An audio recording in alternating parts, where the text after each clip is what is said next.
당신이 근본도 없는 미혼모의 딸이라며 그토록 짓밟고 괴롭혔던 그 아이가 사실은 당신의 핏줄이었다는 겁니다.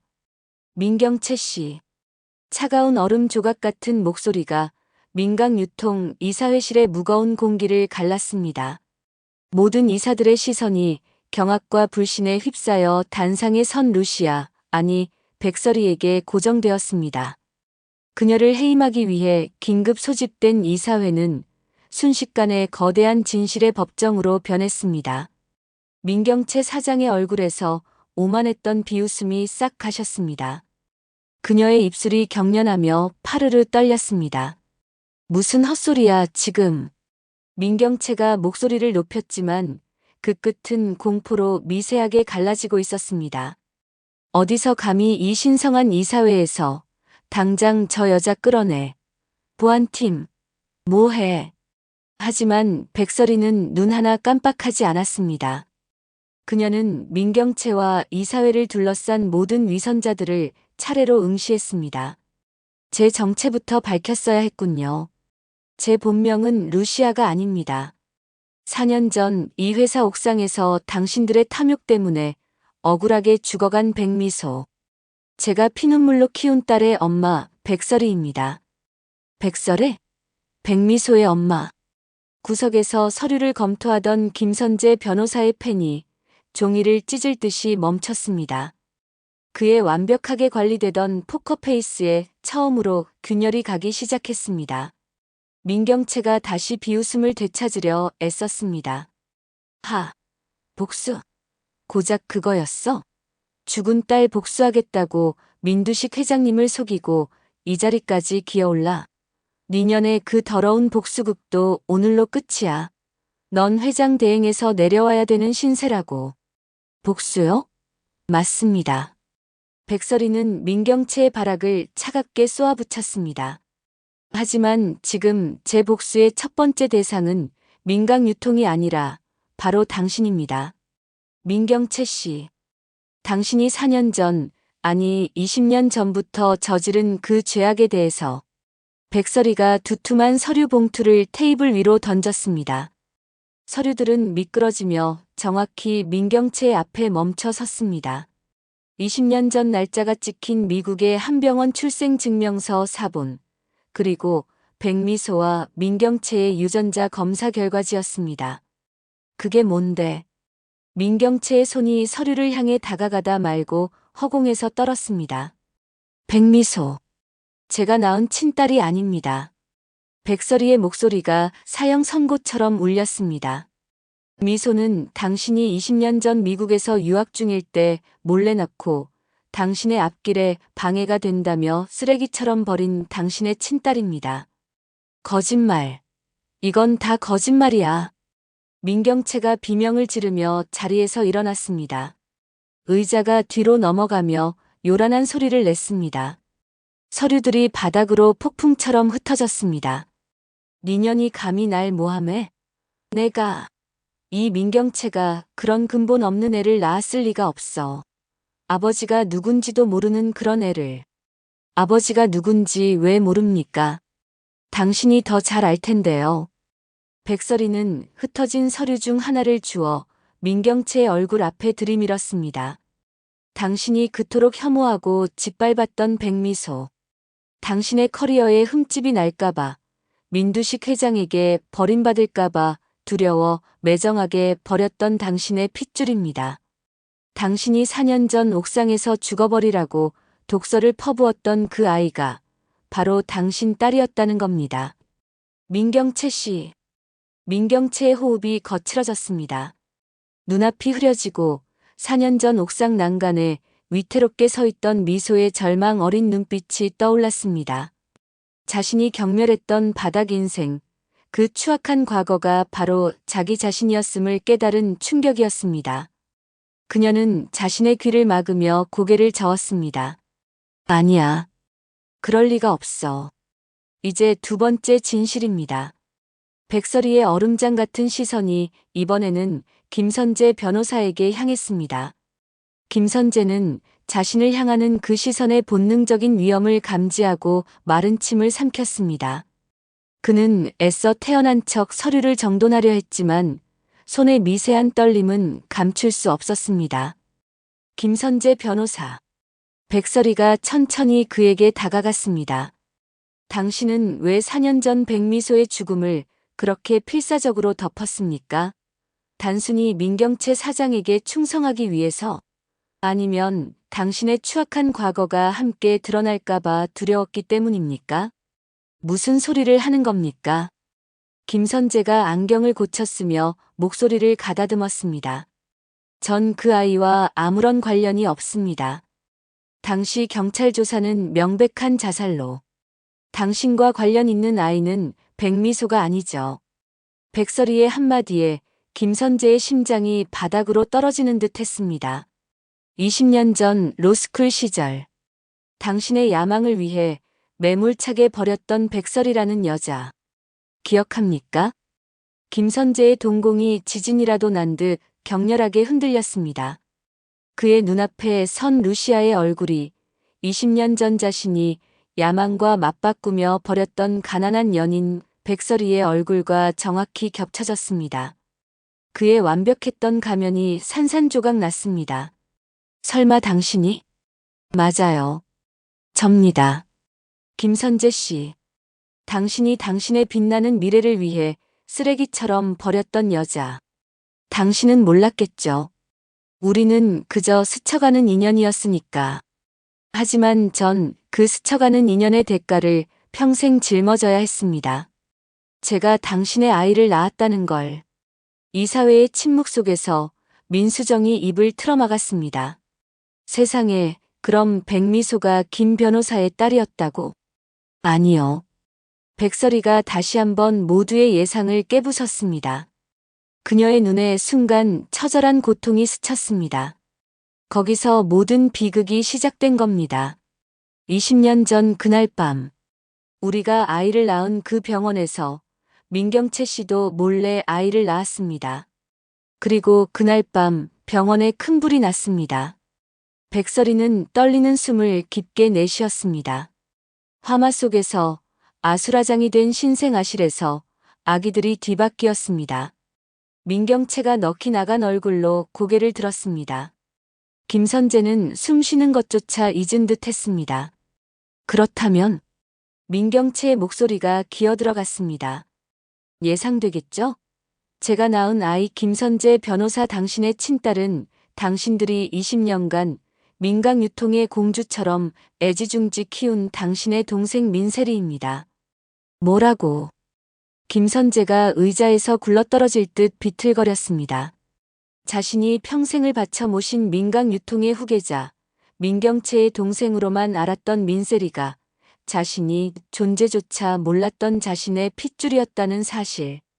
그 충격은 그의 이성을 마비시켰습니다. 백설이가 다시 민경채를 바라보았습니다. 그리고 당신이 그토록 경멸하고 버렸던 내 딸, 백미소는 민경채 씨, 당신의 친딸이었습니다. 이 기막힌 진실 앞에 이사회실은 완벽한 침묵에 잠겼습니다. 시간마저 얼어붙은 듯 했습니다. 민경채는 대외적으로는 동생이긴 하나 자신이 평생 딸이라고 믿고 보살펴온 민세리가 자신을 파멸시키러 온 백설이와 자신의 충견 김선재의 자식이라는 사실에, 그리고 자신이 그토록 잔인하게 괴롭혀 죽음으로 몰아넣은 백미소가 자신의 친딸이라는 사실에 끝내 이성의 끈을 놓아버렸습니다. 아니야. 이건 사실이 아니야. 민경채가 머리를 쥐어뜯으며 짐승처럼 절규했습니다. 바로 그때 이사회실 복도에서 이 모든 대화를 숨죽여 듣고 있던 민세리가 그 자리에 주저앉았습니다. 손에 들고 있던 음료수 쟁반이 요란한 소리를 내며 바닥에 떨어졌습니다. 자신이 언니라고 믿었던 민경채가 사실은 자신과 아무 상관도 없다는 것. 자신의 진짜 엄마가 자신을 속이고 이 집안을 무너뜨리고 있는 백설이라는 것. 그리고 자신의 진짜 아버지가 저 비열한 김선재 변호사라는 사실이 민세리가 믿어왔던 모든 세계를 산산조각 냈습니다. 아니야, 그럴 리가 없어. 민세리는 공허한 눈으로 복도 바닥을 바라보며 중얼거렸습니다. 이게 끝이 아닙니다. 모두의 시선이 다시 백설이에게 향했을 때 이사회실의 육중한 문이 열리고 민두식 회장의 그림자였던 문태경 실장이 들어섰습니다. 그의 얼굴은 30년간 눌러온 분노로 차갑게 굳어 있었습니다. 민지섭 부본부장이 불안하게 그를 쳐다봤습니다. 문 실장, 자네가 왜 허락도 없이 이 자리에? 제 이름은 문태경이 아닙니다. 문태경의 목소리는 쇠를 긁는 듯 낮고 날카로웠습니다. 제 본명은 한태경. 30년 전 민두식 회장에게 모든 것을 빼앗기고 억울한 교통사고로 돌아가신 한경수 사장의 아들입니다. 뭐라고? 민지섭이 자리에서 벌떡 일어났습니다. 민강 유통의 창업 신화에 얽힌 민두식 회장의 어두운 과거였습니다. 민두식 회장이 조필들을 시켜 제 부모님을 살해했습니다. 그리고 그 증거 여기 있습니다. 문태경이 테이블 위에 작은 디지털 녹음기를 올려놓았습니다. 스위치를 켜자 늙고 병든 남자의 자백이 흘러나왔습니다. 조필두였습니다. 민두식이 5천만 원 줬어. 한경수 부부 그냥 사고로 덮으라고. 내가 내 손으로 브레이크를. 민지섭이 다리가 풀린 듯 그 자리에 주저앉았습니다. 민경채는 이미 넋이 나간 상태였습니다. 민강 유통의 화려한 시작이 피비린내 나는 살인과 약탈이었음이 만천하에 드러난 순간이었습니다. 이제 유언장을 발표해 주시죠. 박 변호사님. 백설이의 말에 구석에 앉아있던 민두식 회장의 고문 변호사가 떨리는 손으로 유언장을 꺼내 들었습니다. 이것은 회장님이 쓰러지시기 직전 저와 문태경 실장 입회하에 공증을 마친 최종본입니다. 그건 무효야. 아버지는 저 여자한테 속았어. 저게 다 조작한 거야.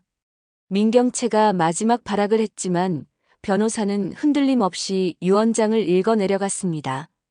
본인 민두식은 본인의 유고시 민강 유통의 모든 경영권과 회장직을 나의 신임을 받는 루시아 대표에게 승계한다.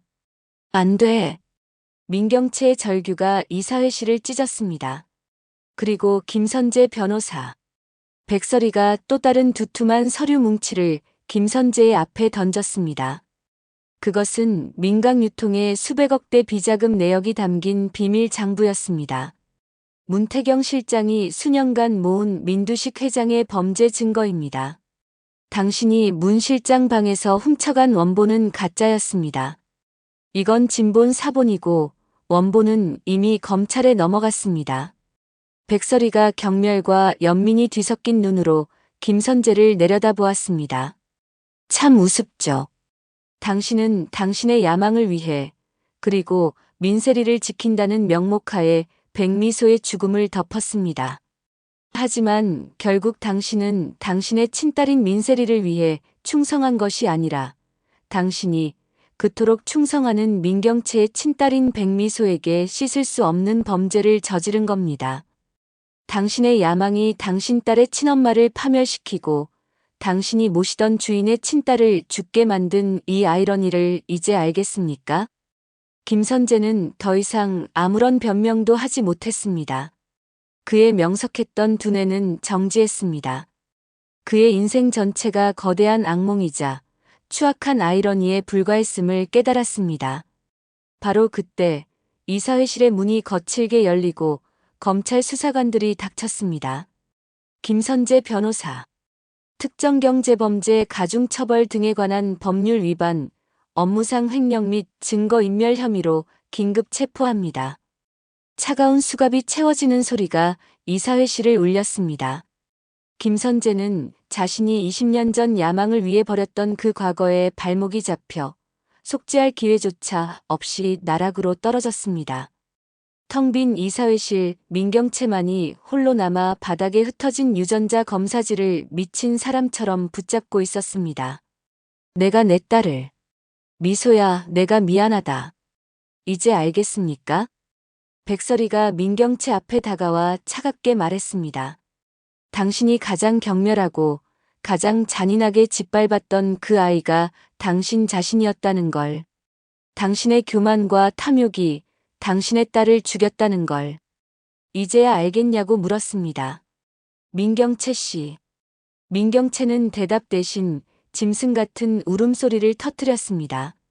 그것은 후회도 속죄도 아닌 모든 것을 잃어버린 자의 공허한 절규였습니다. 한편 민두식 회장이 입원해 있는 병원 VIP 특실. 민두식 회장은 침대에 멍하니 누워 있었습니다. 이사회실의 모든 상황을 보고받은 직후 그는 충격으로 다시 쓰러졌습니다. 의식은 돌아왔지만 평생을 호령하던 거인의 기백은 사라지고 늙고 병든 노인만이 남아 있었습니다. 병실 문이 열리고 백설이가 들어왔습니다. 회장님. 민두식이 천천히 힘겹게 고개를 돌렸습니다. 그의 눈에는 배신감과 허탈함, 그리고 일말의 호기심마저 뒤섞여 있었습니다. 루시아, 이젠 백설이라고 불러야 하나? 뭐 아무튼 처음부터 모든 것이 자네의 계획이었군. 맞습니다. 제 딸 미소가 4년 전 그 옥상에서 떨어져 죽은 그날부터 단 하루도 이 순간을 잊은 적이 없습니다. 민두식이 쓴웃음을 지었습니다. 내 곁에서 자네가 보여준 그 빛나는 능력과 나를 향한 그 충성심, 그 모든 것이 연기였단 말인가? 아닙니다.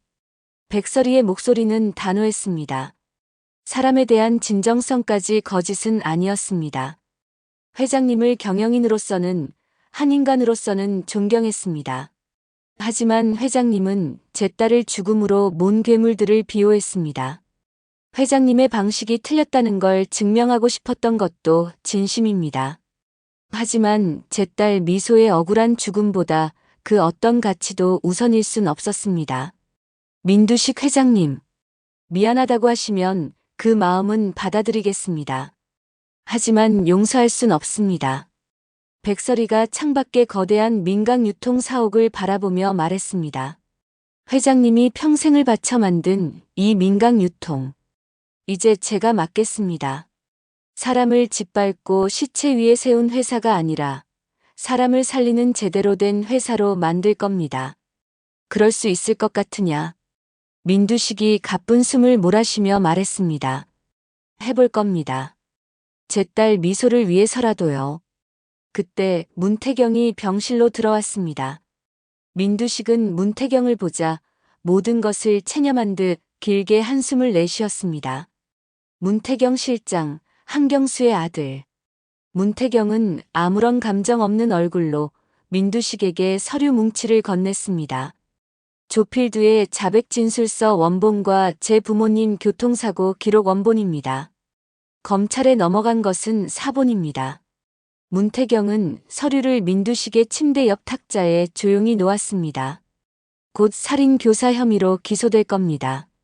당신 밑에서 수년간 당신의 망나니 같은 아들과 딸들의 뒤치다꺼리를 하며 오늘을 기다렸습니다. 매일 아침 당신에게 인사를 할 때마다 내 부모님을 죽인 원수에게 고개를 숙이는 제 심정이 어땠을 것 같습니까? 민두식은 대답 대신 천천히 눈을 감았습니다. 그것은 완벽한 패배의 인정이었습니다. 백설이와 문태경이 병실을 나왔습니다. 복도에는 민경채가 넋이 나간 채 벽에 기대어 서 있었습니다. 백설이를 보자 그녀는 본능적으로 달려들려 했습니다. 너 때문에 우리 아버지 정말 구속되는 거야? 우리 회사 진짜 당신한테 넘어가는 거냐고. 대답해. 백설이는 민경채를 대답 없이 지나쳤습니다. 대답할 가치조차 없었습니다. 민경채가 다급하게 병실 문을 열고 들어갔습니다. 아버지, 말 좀 해봐요. 내가 미소를 내 딸인 줄도 모르고. 내가 걔를. 민두식이 천천히 눈을 떠 초점 없는 눈으로 천장을 바라봤습니다. 경채야, 너는 어릴 때부터 그랬지. 너보다 약한 사람은 짓밟는 게 습관이었어. 아버지한테 배운 거잖아요. 짓밟지 않으면 짓밟힌다고. 아버지가 그렇게 가르쳤잖아요. 그래, 나도 마찬가지였지. 내 것을 지키기 위해 남의 것을 빼앗고 짓밟고. 우리가 자초한 일이다. 이건 업보야. 민두식의 눈에서 한 줄기 눈물이 흘러내렸습니다. 자신이 평생 쌓아 올린 바벨탑이 무너지는 소리였습니다. 민경채는 그 자리에 주저앉아 어린아이처럼 통곡했습니다. 민강유통 본사 로비는 그야말로 아수라장이었습니다. 직원들이 삼삼오오 모여 믿을 수 없는 소식에 대해 수군거리고 있었습니다. 로비에는 이미 냄새를 맡은 기자들이 구름대처럼 몰려들었습니다. 잠시 후 백설이가 새로운 본부장이 된 문태경과 함께 모습을 드러냈습니다. 수백 개의 플래시가 폭죽처럼 터졌습니다. 루시아 회장님, 민강유통 회장직 승계가 사실입니까? 민두식 전 회장 일가의 비리와 구속에 대해 한 말씀만 해주십시오. 백설이가 마이크 앞에 섰습니다. 그녀의 얼굴은 슬픔과 결의로 가득 차 있었습니다. 민강유통은 오늘부로 새로 시작할 것입니다. 과거 민두식 회장 체제에서 벌어진 모든 불법적인 관행과 비리를 전부 바로잡고 투명하고 공정하게 경영할 것을 이 자리에서 약속드립니다. 회장님, 본명이 백설이라는 것이 사실입니까? 4년 전 죽은 백미소 씨의 모친이라는 게 사실입니까? 복수를 위해 민두식 회장에게 의도적으로 접근한 겁니까? 기자들의 날카로운 질문이 쏟아졌습니다. 네, 제 본명은 백설이가 맞습니다. 하지만 저는 복수만을 위해 이곳에 오지 않았습니다. 저는 진실을 밝히러 왔습니다. 제 딸이 왜 그 옥상에서 떨어져 죽어야만 했는지, 이 거대한 조직이 한 개인의 삶을 어떻게 무참히 파괴했는지 그 진실을 밝히고 싶었습니다.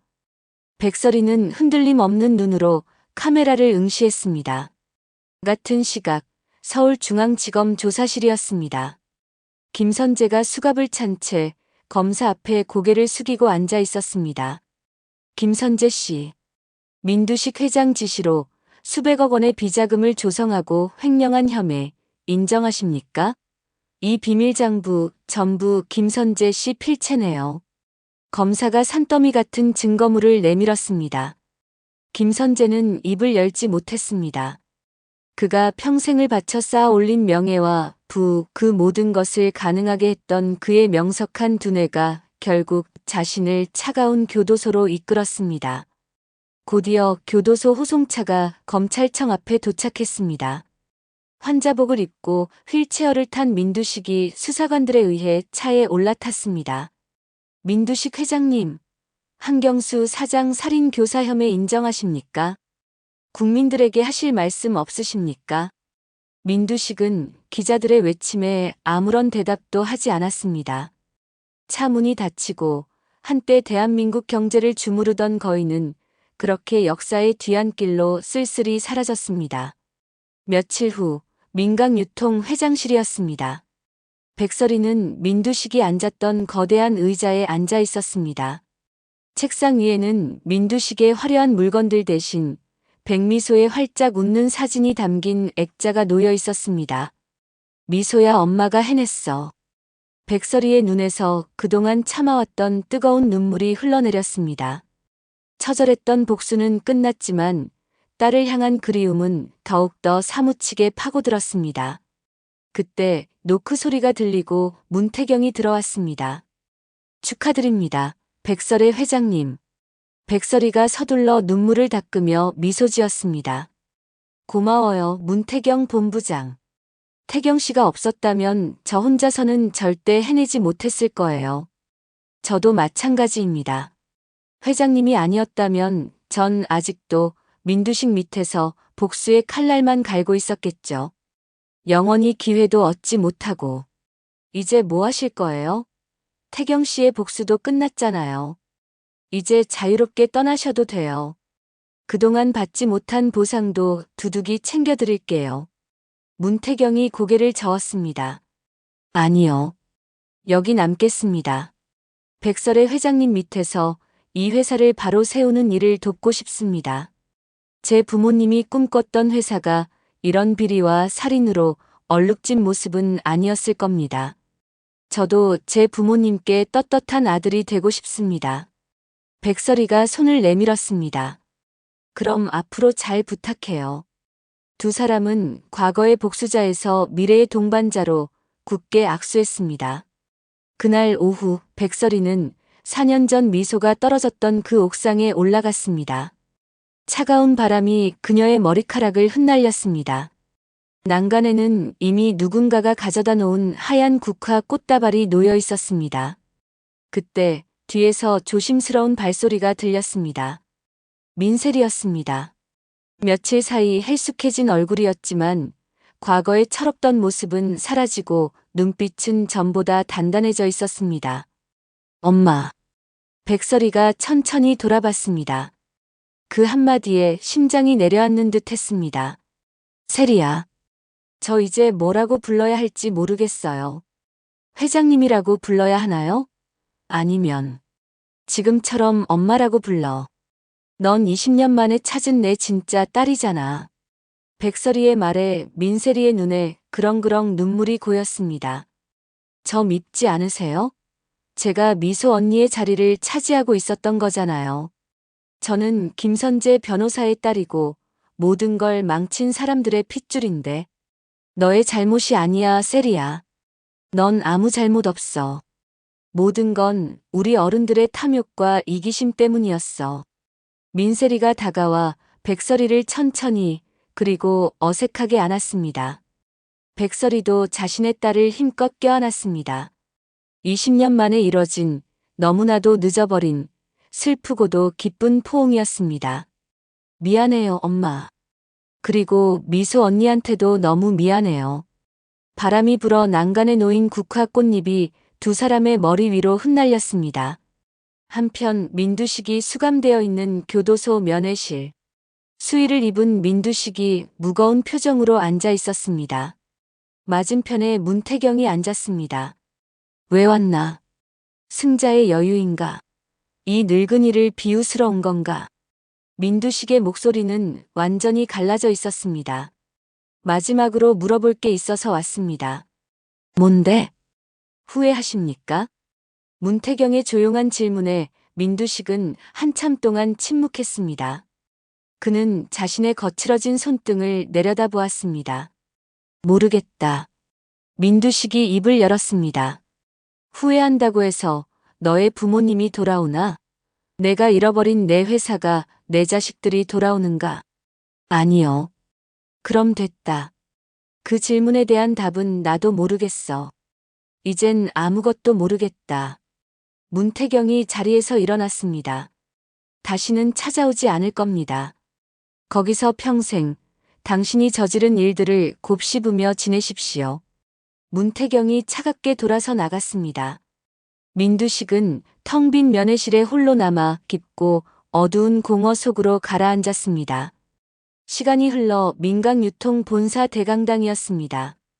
백설이가 전 직원 앞에서 새로운 비전을 발표하고 있었습니다. 우리 민강유통은 과거의 잘못을 깊이 반성하고 오늘부터 새로 시작합니다. 사람을 짓밟는 회사가 아니라 사람을 존중하는 회사로 거듭날 것입니다. 투명한 경영, 공정한 인사로 여러분의 땀이 헛되지 않도록 하겠습니다. 직원들의 우레와 같은 박수가 터져나왔습니다. 강당 뒤편에서 민세리가 인턴 사원증을 목에 걸고 엄마 백설이를 바라보며 자랑스러운 미소를 짓고 있었습니다. 그날 오후 회장실에서 백설이가 석양에 붉게 물드는 도시를 바라보고 있었습니다. 문태경이 들어왔습니다. 이제 정말 모든 게 끝났네요. 그런가요? 민두식은 무기징역, 김선재는 징역 10년, 그리고 민경채는 모든 걸 잃고 결국 정신병원에 입원했다고 합니다. 자기 딸 미소의 이름만 부르면서요. 백설이가 천천히 고개를 끄덕였습니다. 끝났네요. 복수가. 후회 안 하십니까? 문태경이 조심스럽게 물었습니다. 아니요. 백설이가 책상 위에 백미소 사진을 어루만졌습니다. 후회는 안 해요. 하지만 미소는 돌아오지 않네요. 그래도 우리 미소, 이제는 하늘에서 편히 쉴 수 있겠죠. 엄마가 모든 것을 바로잡았으니 하늘에서 엄마를 보며 웃고 있겠죠? 분명 그럴 겁니다. 회장님이 모든 것을 바로잡았으니까요. 해가 지고 있었습니다. 민강 유통 사옥의 불이 하나둘 켜졌습니다. 백설이는 속으로 다짐했습니다. 복수는 끝났다. 내 딸은 돌아오지 않는다. 하지만 나는 살아갈 것이다. 미소 없이도. 아니, 미소 때문에라도. 그리고 내가 새로 찾은 내 딸 세리를 위해서. 태양을 삼킨 것은 나였지만 이제 그 빛을 다시 세상에 내어줄 것이다. 그렇게 태양을 삼켰던 한 여자의 처절했던 복수와 용서, 그리고 새로운 시작의 이야기는 막을 내렸습니다. 딸의 억울한 죽음의 진실을 밝히고 거대한 제국에 맞서 싸웠던 백설의, 그리고 그녀를 둘러싼 인물들의 처절한 파멸과 새로운 시작을 다룬 이야기였습니다. 구독과 좋아요는 사랑입니다. 영상 제작에 큰 힘이 됩니다. 감사합니다.